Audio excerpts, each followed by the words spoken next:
내 삶에 어떤 특별한 의미를 가졌다기보다는 그냥 내 삶 같아요. 내 생활이고 내 삶이다. 그렇게 생각합니다.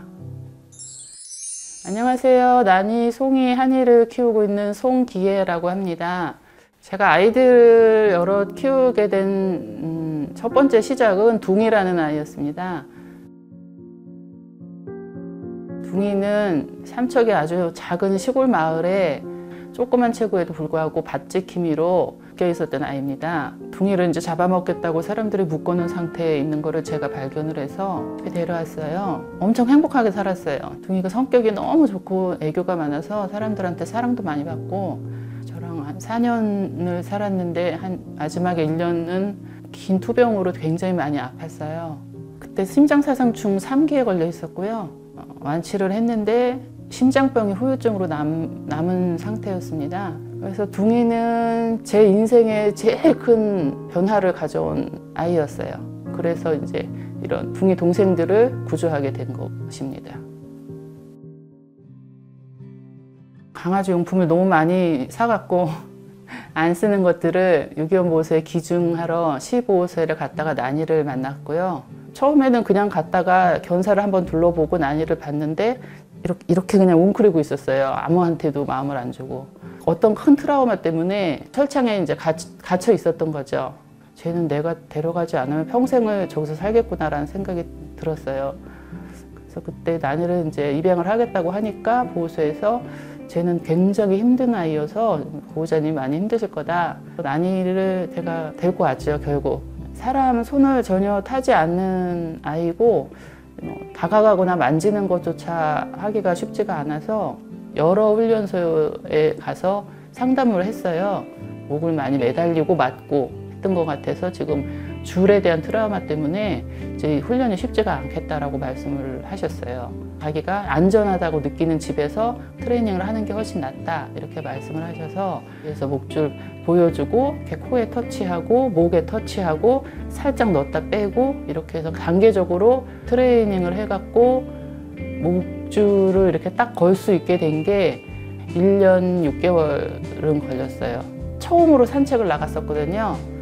그 산책의 기억이 지금 잊혀지질 않아요. 힘들기도 했고 감격스러웠고. 근데 아무튼 이제 난이가 산책이 가능하게 되면서부터 산책을 굉장히 좋아해요.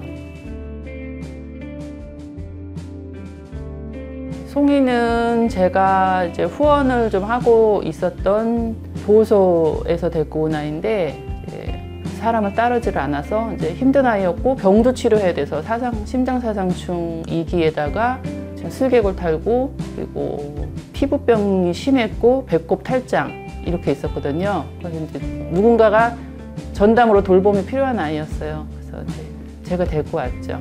내가 난이처럼 힘든 애를 키워봤는데 딴 애들 못 키우겠냐 이런 생각이 있었어요. 교육도 이제 내가 이제 어느 정도 할 줄 알고 하니까 쟤를 좀 데리고 오면 괜찮겠다 했는데 뭐 큰 결심이 있었던 건 아니에요. 근데 쟤는 아무튼 나 같은 사람이 데리고 오지 않으면은 평생 저기 그냥 보호소에 있겠구나라는 생각이 좀 들었고, 그리고 일단은 겁이 너무 많아갖고 트레이닝은 못하고 있어요. 한참 오래 걸릴 것이다.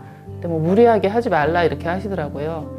그래서 그냥 놔뒀더니 지금 거의 그냥 망나니처럼 살고 있습니다. 송이는.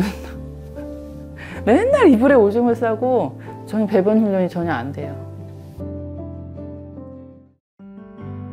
한이는 이제 정체를 정확히 알 수 없는 비닐하우스에서 구조를 한 아이인데, 제가 이제 직접 구조한 건 아니고 다른 구조자가 있었습니다. 아이를 도살도 하고 뭐 이랬던 개 농장이고, 똥오줌 위에 그냥 앉아있는 아이였어요. 완전 짧은 줄에 묶여갖고 움직이지를 못하고 다리를 못 써갖고 이렇게 굽어서 굳어있는 상태였어요. 한이는 이제 구조를 하고 나서 몇 군데 작은 병원에서는 이제 치료를 할 수 없다 이래갖고 아주 큰 병원에를 갔는데, 거기서 다리가 굽은 거를 좀 펴는 수술을 한번 해보자 얘기가 됐는데, 이제 허약해갖고 지금 당장 아무 치료를 할 수가 없다 이렇게 얘기를 해서 일단 집에 데려가서 살을 찌워야 된다.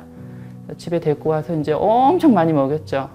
처음에 병원에 입원을 하고 수술 방법을 정하는데 쉽지가 않은 대수술이었어요. 각도를 먼저 교정을 하고 관절을 없애서 펴서 고정하는 거 이렇게 2번에 나눠서 수술을 해야 됐거든요. 열어보니까 생각보다 다리 상태가 더 안 좋아서 수술이 처음에 한 5시간 걸렸던 것 같아요.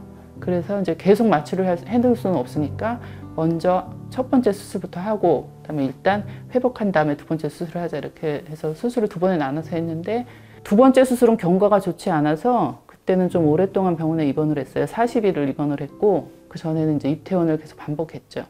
보통 아이들이 다리 하나를 다치면은 보통 아이들은 3발로 걷는데 우리 한이는 이제 걸어본 적이 없고 걷는 방법을 모르고 겁이 너무 많고 그래갖고 3발로 걷지를 못했어요. 근데 수술을 해준 병원에서는 재활 치료를 권하지 않았어요.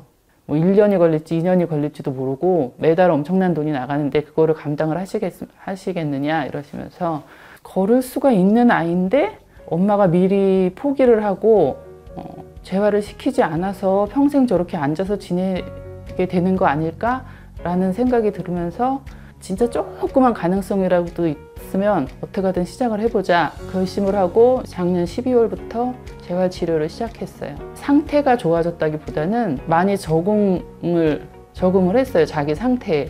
원래는 휠체어도 못하는데 지금은 휠체어도 태우면은 조금 불리고 자기가 앞발에 힘이 좀 생긴 것 같으니 그럼 반신 휠체어로 바꿔보자 해갖고 지금 후지용 휠체어로 바꾸고 지금 그걸로 연습을 하고 있고 다시 이제 발목 보조기를 새로 맞추고 하반신 휠체어하고 이렇게 연습을 하고 있고 수중 운동, 한방 침 그리고 이제 걷기, 짐볼 운동 그런 것들을 하고 있습니다. 한이가 좋아지는 걸 볼 때마다 드는 생각이 빨리 왔어야 되는데 내가 플레이트가 안정권에 접어들었을 때 빨리 재활을 시작했으면은 얘가 조금 더 빨리 휠체어에 적응하고 좀 더 넓은 세상을 봤을 텐데 내가 참 잘못했구나 그러면서 속이 상하더라고요. 빨리 안 간 게 또.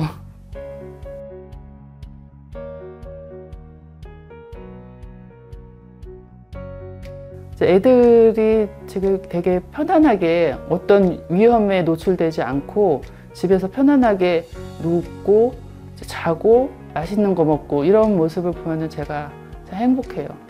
내가 이만큼 해줘서 애들이 잘 사는구나 이런 보람이 아니고 그냥 마음이 따뜻해져요. 그런 애들의 모습을 보면 제가. 그리고 저도 애들을 통해서 그러니까 행복을 얻는 거죠. 그러니까 애들도 행복하고 나도 행복하고. 내 삶에 어떤 특별한 의미를 가졌다기보다는 그냥 내 삶 같아요. 그래서 애들한테 최선을 다하는 게 내 삶에 최선을 다하는 것이고 내 삶에 최선을 다하는 게 결국은 애들한테 최선을 다하는 게 아닐까 그런 생각이 들었거든요.